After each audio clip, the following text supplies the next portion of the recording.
Pour terminer sur les présentations, on a pris un tout petit peu de manga adulte, soit parce qu'ils font vraiment actualité, soit parce qu'ils sont assez bien pour être lus par des ados et des adultes, et que ça peut permettre de faire une sorte de liaison. Bon, on va commencer par le plus gros morceau, Berserk. Vous en avez peut-être entendu parler, parce que l'auteur vient de décéder début du mois dernier. Ça a fait beaucoup de bruit. Berserk, c'est une œuvre titanesque, ça fait 40 volumes, c'est une œuvre qui risque de rester incomplète.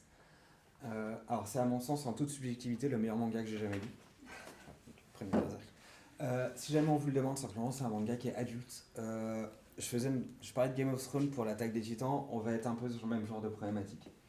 C'est que vous pouvez pas le mettre dans les mains de tout le monde. Par contre, le manga fait beaucoup parler et est beaucoup demandé et pas mal demandé par des jeunes. Donc, il faut un peu encadrer tout ça. Voilà, Berserk, c'est en très très résumé ce qu'on appelle la dark fantasy, donc un monde de fantasy médiéval fantastique, avec une ambiance très noire, très mauvaise. Les humains sont tout aussi gentils et appréciables que les monstres qu'ils côtoient. Et nous, on suit un jeune garçon qui s'appelle Guts, qui s'est émancipé très jeune, qui est parti sur les routes avec sa grosse épée, qui a rencontré des mercenaires et qui a commencé à mener une vie sur les champs de bataille. L'idée de Berserk, c'est de finir par aller affronter des dieux qui sont absolument maléfiques. On est vraiment sur ce genre d'œuvre assez dantesque, assez colossal. Voilà, c'est très très bien. Et je vous en parle simplement pour que vous sachiez ce que c'est si on vous le demande. N'hésitez pas à le mettre en adulte, vraiment, vous pouvez choper du monde avec ça. Mais voilà, par contre, encadrez-le quand même parce qu'il n'est pas anodin comme manga. Il est vraiment, vraiment très violent. Il y a des passages qui peuvent traumatiser quelques personnes si on fait attention. Ouais. Bah après, dans les adultes, nous. Ah bah, les adultes sont les adultes, ils font ce qu'ils veulent. Mais c'est pas avant 16 ans, quoi. Mais ouais, pas avant. Parce que même à 16 ans. La cantine de minuit. Alors, voilà, je sais que du coup, déjà, il y a certains qui le connaissent. Pardon. La cantine de minuit. C'est en ce moment mon grand jouet pour tous les adultes qui me disent qu'ils ne lisent pas de manga. Ça marche très bien. Personne ne m'a jamais ramené en disant que c'était nul. Donc je pense qu'en plus, ils apprécient après. La cantine des minuit, c'est l'histoire d'un restaurant qui ouvre tous les soirs de minuit à 7 heures du matin. L'idée, c'est que tout ce qu'on voit, c'est du huis clos dans le restaurant, à quelques très rares exceptions. À chaque fois, quelqu'un va rentrer dans le restaurant, demander un plat un peu spécifique au chef qui lui rappelle son enfance ou sa situation en ce moment, ou en tout cas qui fait écho à un moment de sa vie.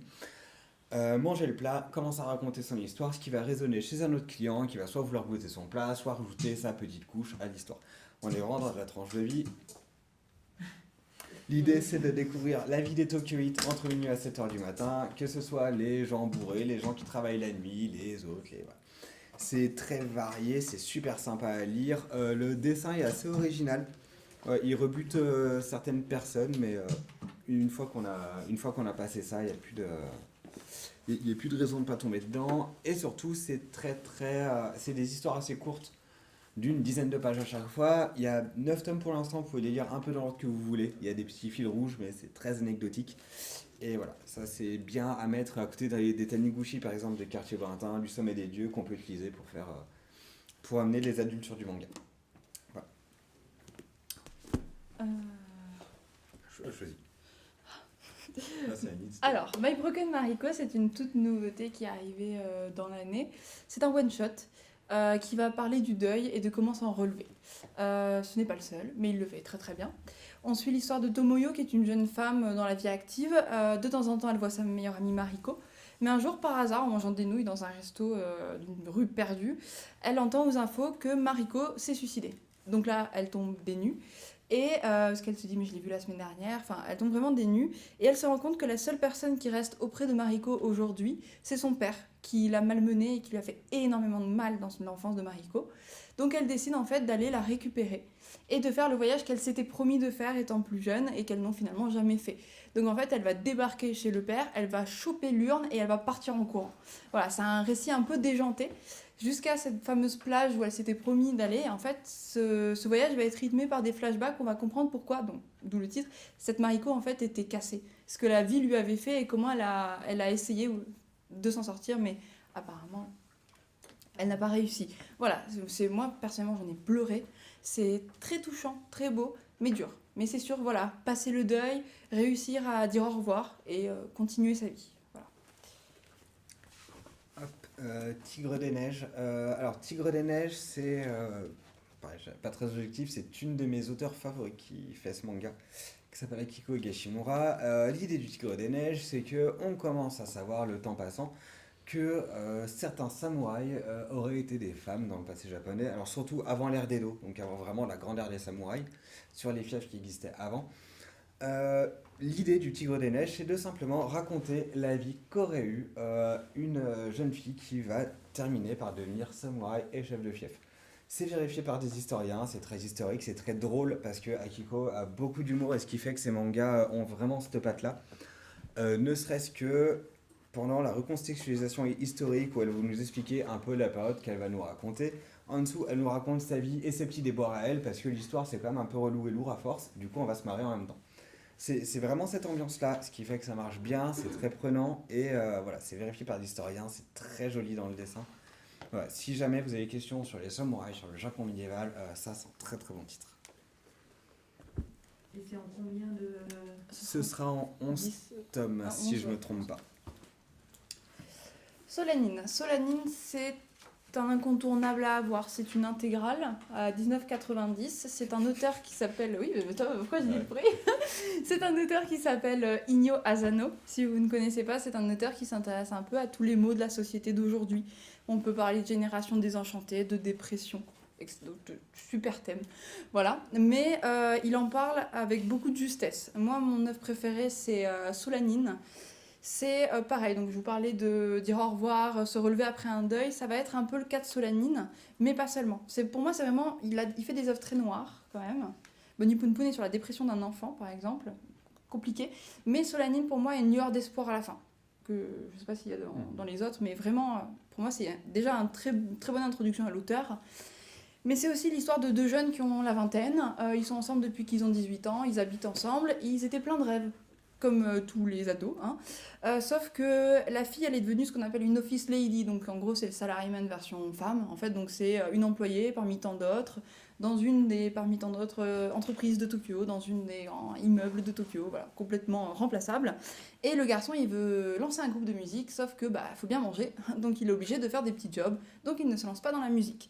Donc on les retrouve à ce moment-là. Et je trouve que cette œuvre, c'est vraiment une fenêtre sur la vie de ce jeune couple qui va voir vraiment la vie avec ses hauts et ses bas. C'est un tranche de vie génial, à lire absolument. On peut s'y retrouver en étant ado, en étant de la vingtaine, en étant plus âgé, il n'y a aucun problème. C'est très juste et c'est très beau. C'est vraiment à avoir, je pense, dans sa bibliothèque. Hop, et puis que avant-dernier titre, et après ce sera bon. Souvenir des Manon, ça c'est un coup de cœur absolu de la librairie, pour le coup. Enfin, vraiment de la partie manga, ça fait 4 ans qu'il est en présentation, on a eu du mal à se décider à l'enlever. Petite nouvelle fantastique, juste une conversation entre un homme et une femme dans les années 60 au Japon dans un bateau. C'est en fait cette femme, Emanon, qui va raconter son histoire. Et en fait, Emanon serait apparue sur Terre il y a 300 millions d'années, en même temps que les premières cellules, et serait une mémoire vivante de notre espèce. C'est du fantastique, on ne sait pas si elle nous baratine ou pas. C'est très bien dessiné, c'est très doux dans la manière dont c'est raconté. Voilà. C'est pareil pour les petites pépites des gens qui aimeraient bien tenter le manga mais ne savent pas par quel bout le prendre. Voilà, ça c'est un one shot. Il y a eu des suites qui se lisent vraiment comme des suites, mais vous pouvez vous arrêter là. Et voilà, c'est juste, je conseille tout le temps, c'est trop bien. N'hésitez pas à y jeter un œil. J'ai une petite anecdote le concernant, c'est que quand je l'ai catalogué, chose que je ne fais pas, je vous rassure d'habitude, j'ai commencé à regarder ce que c'était.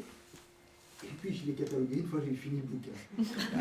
Pendant mon heure de travail, j'ai lu le machin, mais je ne m'en suis pas détaché. Il était très joli. Tu termines Vas-y. Allez, Et là, très bien. c'est ado adulte. Ado adulte, Ouais. vraiment, ouais. C'est grand ado. Enfin, Grand ado, ouais. Toute la dernière sélection, on part du principe quand on vous dit ado, c'est quand même grand ado. Ouais. Et la dernière petite pépite, H.P. Lovecraft a été adapté en manga. Il a été superbement adapté, vraiment, par Watanabe. Il y a plusieurs titres, il y a Les Montagnes hallucinées, On vous a pris, La couleur tombée du ciel, qui est, j'ai trouvé, la meilleure adaptation. Et L'Appel de Cthulhu, parce que voilà, Lovecraft, on prend Cthulhu. C'est très adulte dans la manière dont c'est fait, vraiment. Grand ado adulte, c'est purement et simplement des adaptations des nouvelles. Il n'y a pas grand chose de plus à en dire, c'est bien gratté, c'est bien raconté, c'est intelligemment retranscrit en BD. Voilà, c'est juste vachement bien. Le deuxième titre, c'était quoi? L'Appel de Cthulhu. qui est le nom du recueil de nouvelles principales de Lovecraft. Et Lovecraft, oui, si jamais, auteur américain des années 30 qui a écrit qui a créé la mythologie autour de Cthulhu, horreur psychologique plutôt, qui a Angoisse. beaucoup influencé la pop culture actuelle.